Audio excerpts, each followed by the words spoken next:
Theory of Music Made Easy, Grade 2, halaman 3 sampai 10. Halaman 3, Ledger Lines.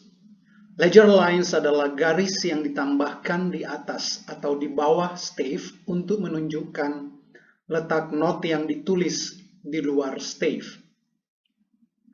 Ini adalah stave dan yang dimaksud ledger lines adalah ini. Garis-garis ini adalah tempat menulis nada di luar stave. Ledger lines bisa berada di atas treble stave atau di bawah treble stave. Bisa juga di atas bass stave atau di bawah bass stave. Grade 2 exercises may use up to 2 ledger lines above or below the stave. Latihan-latihan dalam grade 2 menggunakan 2 ledger lines di atas atau di bawah stave. Maksudnya seperti ini. Ini 2 ledger lines di atas stave atau di bawah stave. Soal nomor 1. Name the following notes. Tulis nama dari not-not berikut. Jawaban not pertama telah diberikan sebagai contoh. Saya akan melanjutkan 2 not lagi sebagai contoh. Not ini adalah nada A. Jadi saya menulis A di sini.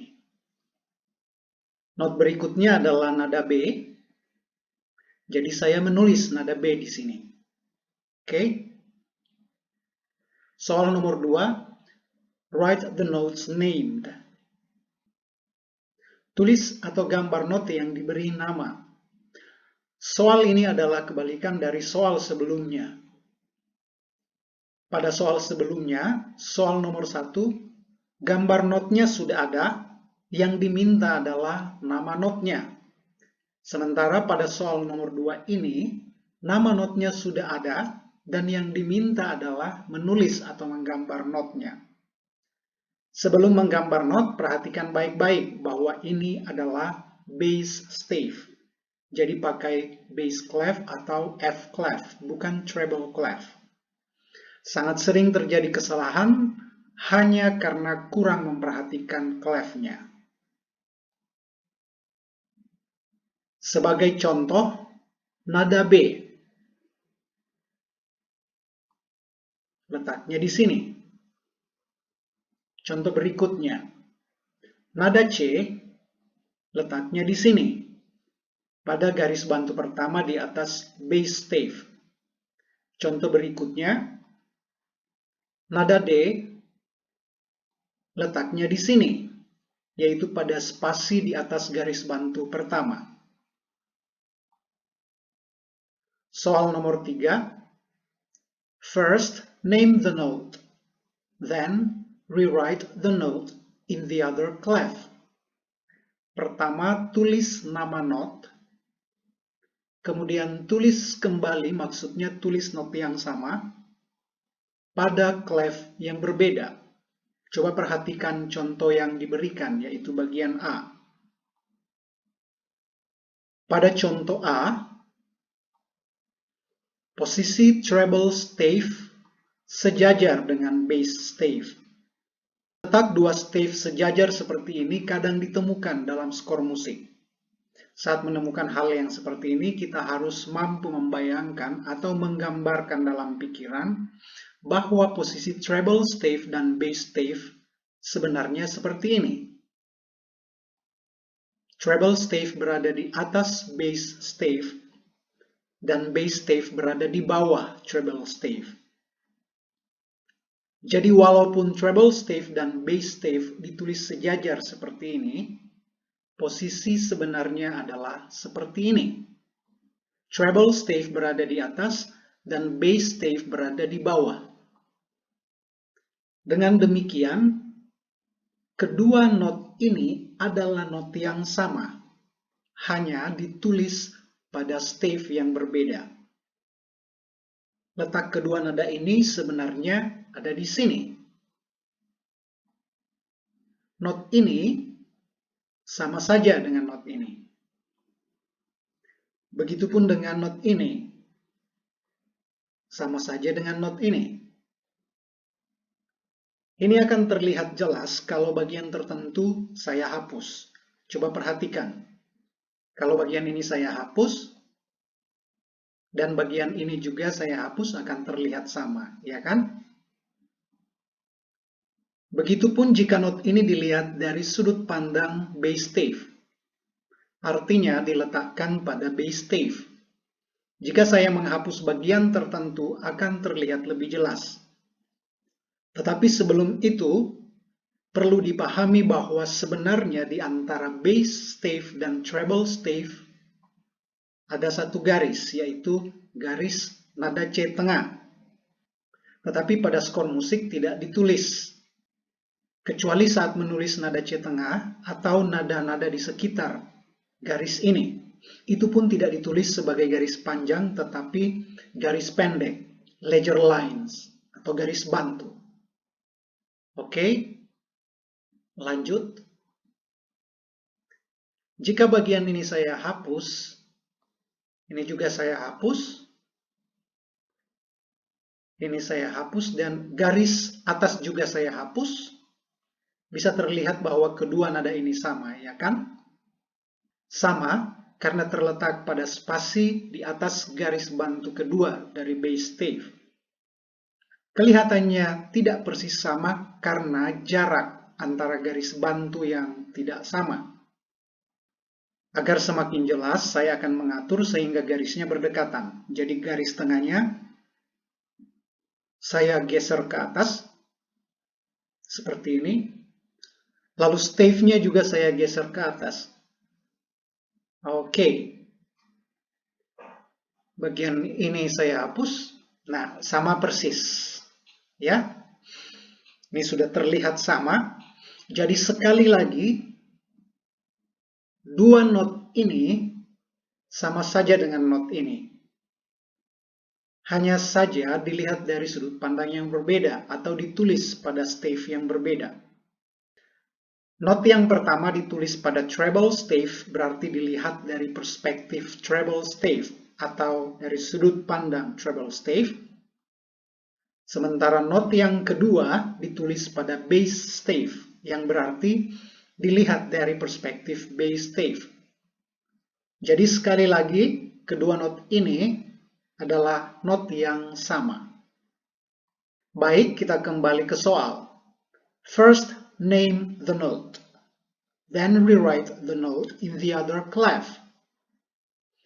Pertama, tulis nama not, kemudian tulis kembali, maksudnya tulis not yang sama, pada clef yang berbeda.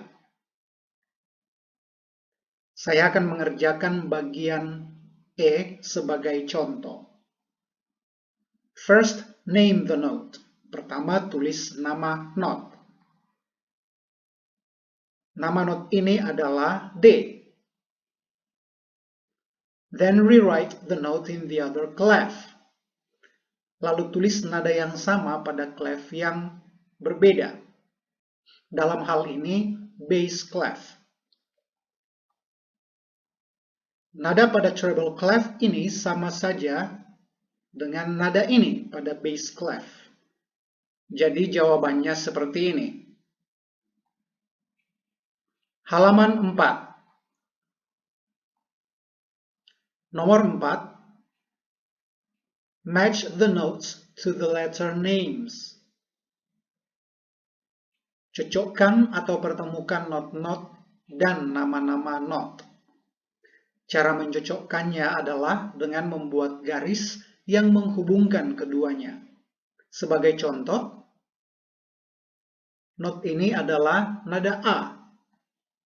Maka dibuat garis seperti ini untuk mencocokkan not tersebut dengan namanya, yaitu A. Halaman 5, pertanyaan nomor 5. Rewrite the following at the same pitch in the bass clef. Tulis kembali melodi berikut, maksudnya not-not yang sama pada bass clef atau bass stave. Untuk bisa mengerjakan pekerjaan ini harus tergambar dalam pikiran bahwa melodi yang ada sama saja dengan ini. Agar hubungan antara treble stave dan bass stave terlihat jelas, saya akan menggeser bass stave ke atas. Seperti ini. Nah, sekarang bisa terlihatkan bahwa antara treble stave dan bass stave sebenarnya masih ada satu garis, yaitu garis untuk nada C tengah. Agar lebih jelas, saya menaruh garisnya seperti ini. Sekarang kita perhatikan not-not yang ada. Not ini, jika ditulis pada bass stave, akan terlihat seperti ini. Mengapa? Karena jika dilihat dari perspektif bass stave, not ini berada pada spasi di atas garis C tengah. Garis untuk C tengah inilah yang ditulis sebagai garis bantu pertama. Begitupun dengan not ini. Jika not ini ditulis pada bass stave akan terlihat seperti ini. Karena jika dilihat dari perspektif bass stave atau bass clef, nada ini berada pada garis bantu pertama di atas bass stave. Oke, jadi begitu seterusnya. Saya akan melanjutkan menyelesaikan bar 2. Not ini, jika dilihat dari perspektif bass stave, berada pada garis teratas dari stave. Jadi notnya ditulis seperti ini. Berikutnya, not ini, jika dilihat dari perspektif bass stave, berada pada spasi di atas bass stave. Jadi notnya ditulis seperti ini. Nah, perhatikan bahwa tidak ditulis seperti ini. Maksudnya ada garis bantu di atas not. Jangan tulis seperti itu, ya. Mengapa? Karena walaupun benar bahwa ada satu ledger line di atas not, tetapi tanpa garis bantu itu pun sudah sangat jelas bahwa notnya terletak pada spasi pertama di atas bass stave. Jadi garis di atas nada ini tidak perlu ditulis. Cukup seperti ini saja, tanpa garis atas. Begitu seterusnya. Dan jangan lupa untuk menambahkan bar lain, ya.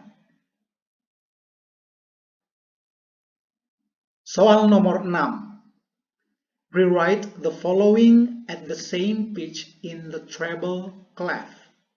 Tulis kembali not-not berikut pada ketinggian nada yang sama pada treble clef atau treble stave. Yang diminta dalam soal ini adalah kebalikan dari soal nomor 5. Di sini, not yang diberikan berada dalam bass stave. Dan yang diminta adalah menulis not yang sama dalam treble stave. Sebagai contoh, not-not dalam bar 1, jika ditulis pada treble stave, akan terlihat seperti ini.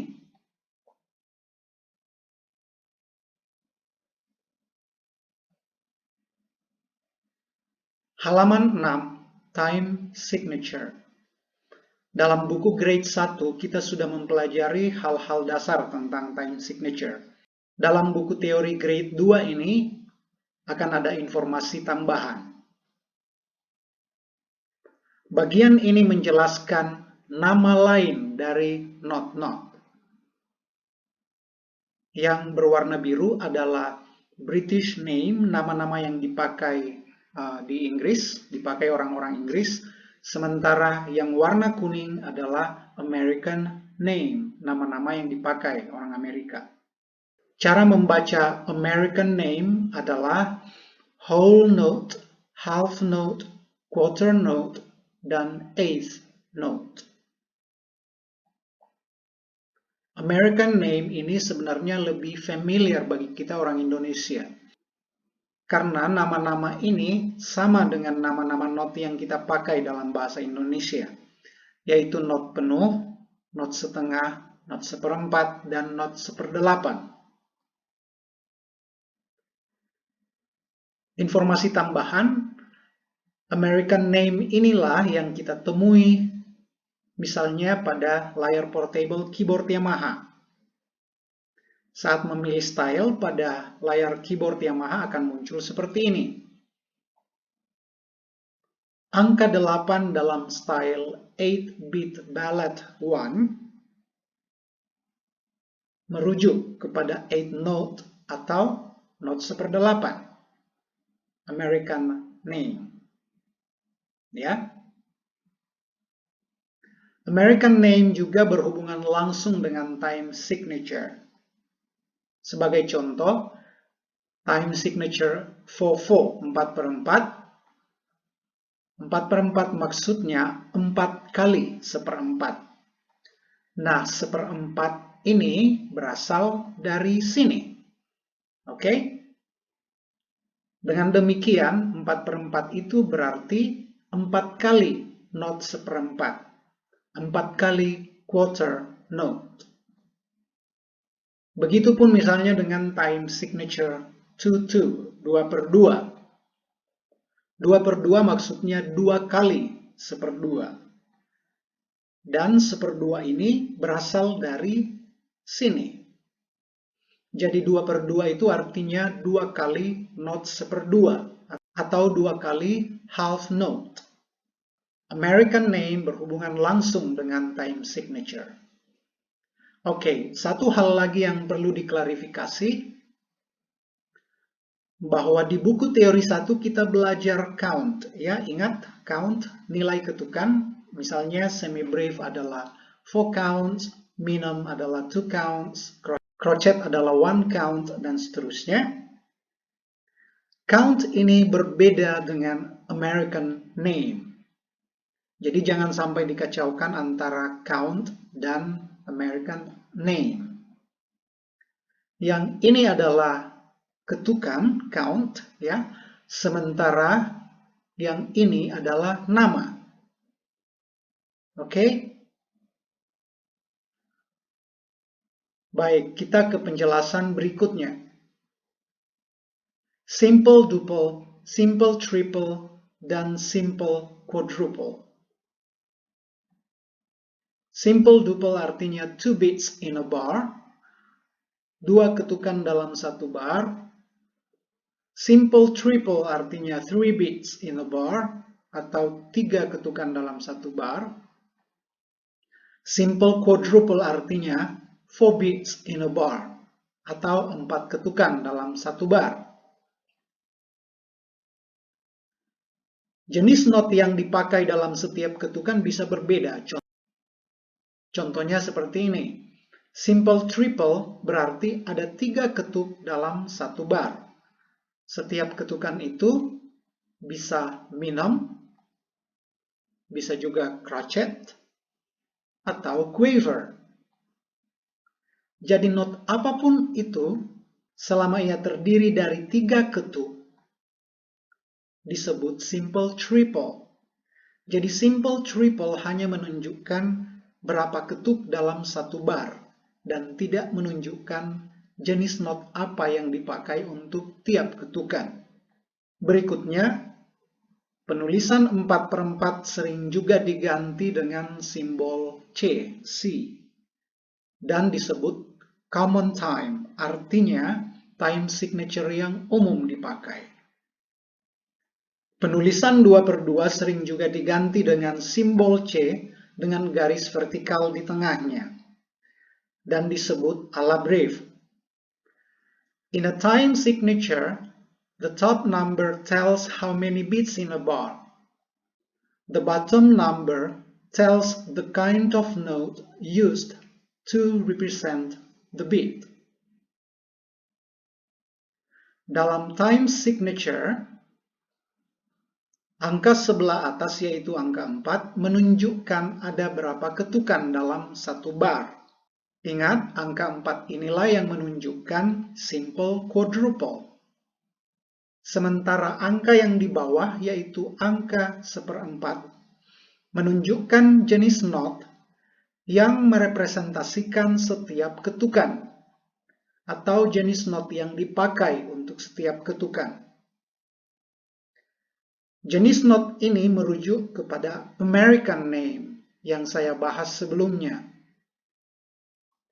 Perhatikan bahwa angka sebelah bawah itu bukan 4, tetapi 1/4, ya. Karena 4/4 berarti 4 kali 1/4.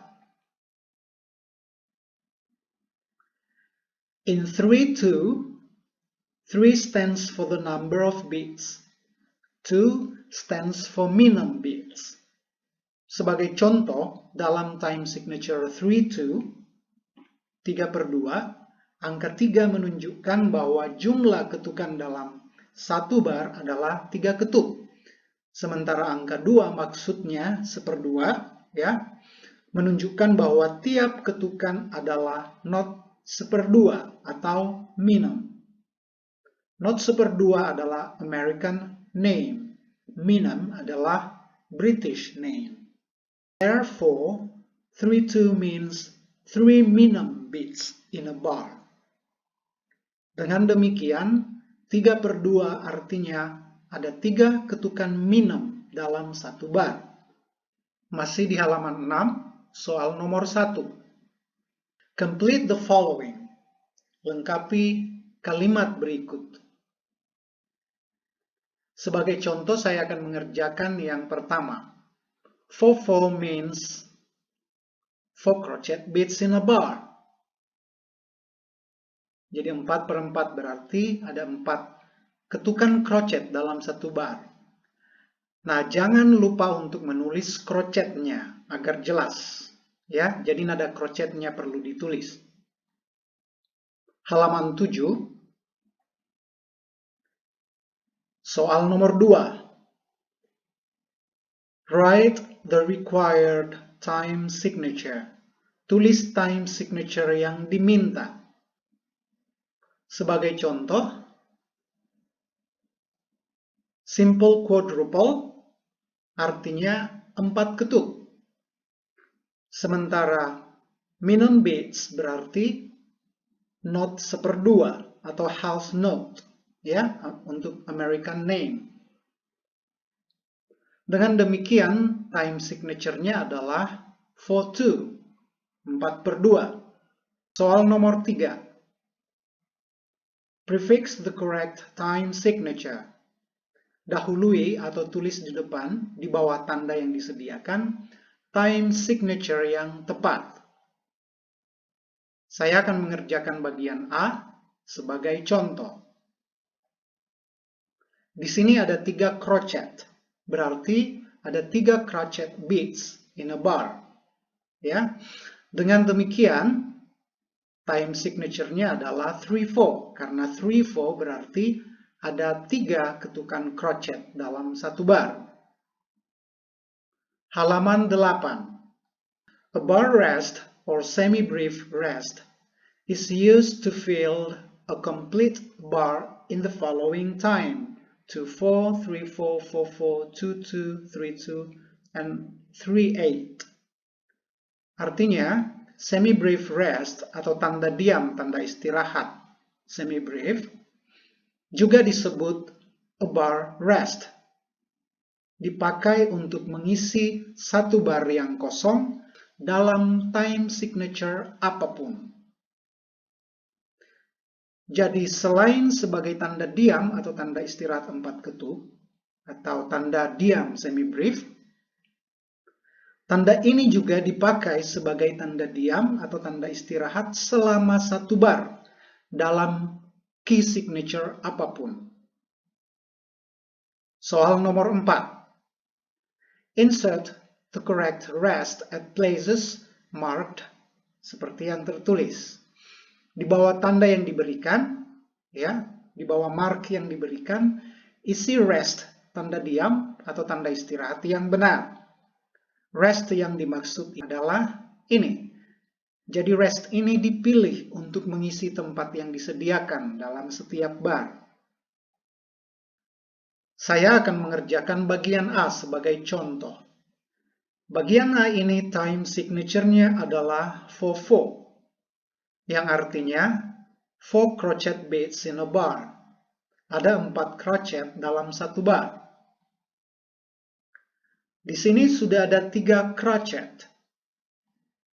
Berarti tinggal 1 crochet yang dibutuhkan, yaitu crochet yang keempat. Rest yang sama nilainya dengan 1 crochet adalah crochet rest.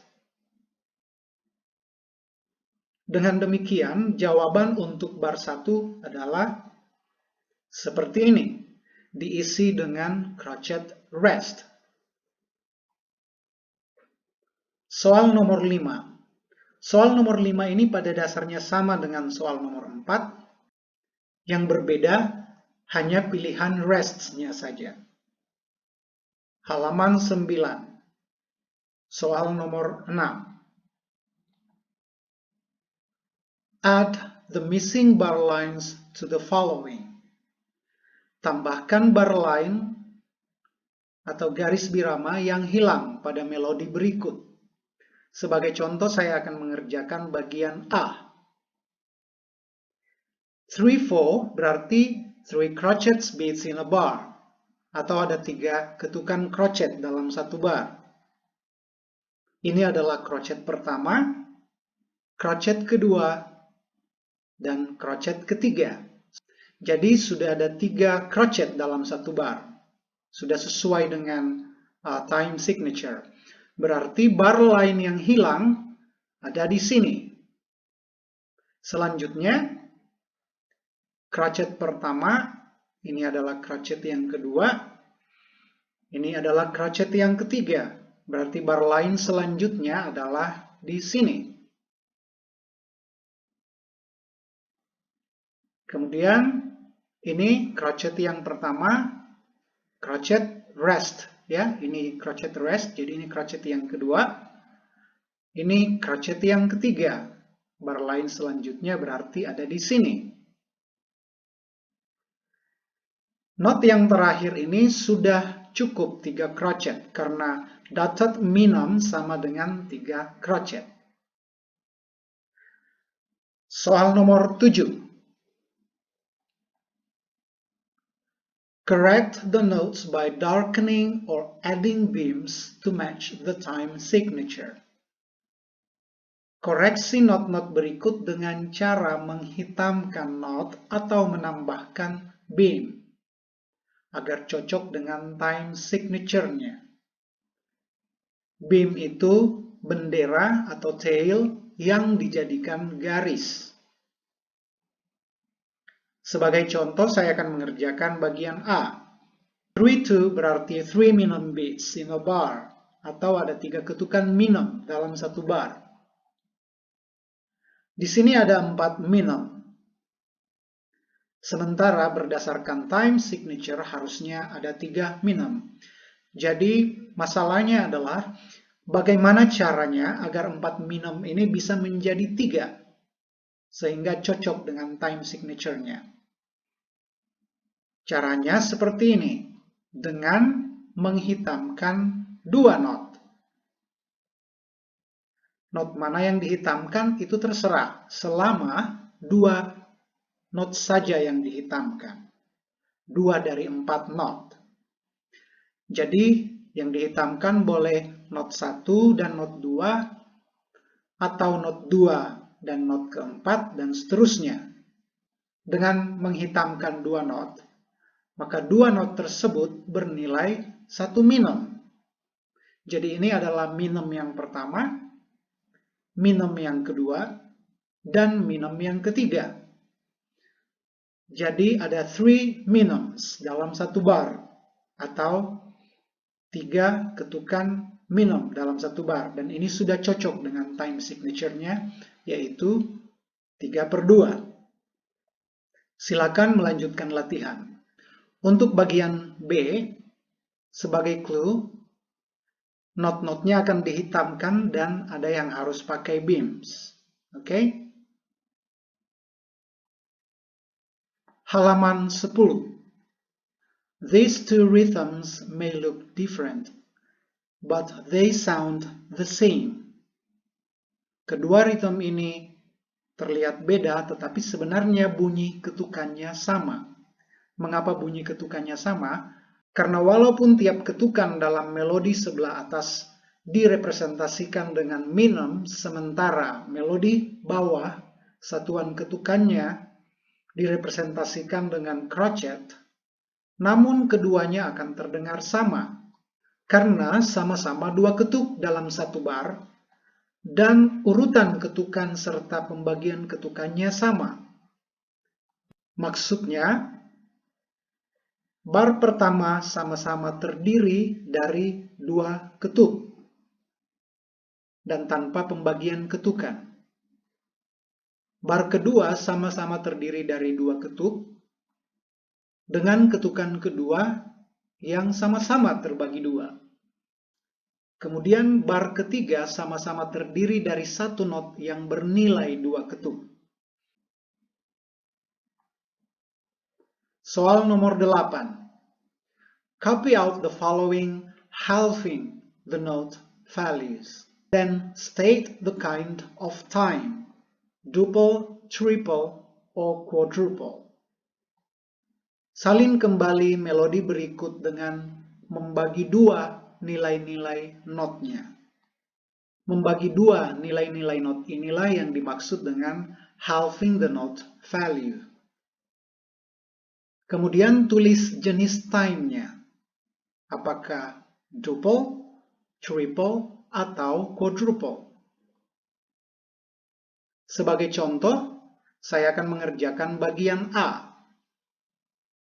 Cara mengerjakannya adalah dengan menulis not di bawah setiap not yang ada, yang bernilai setengah dari not yang ada di atasnya.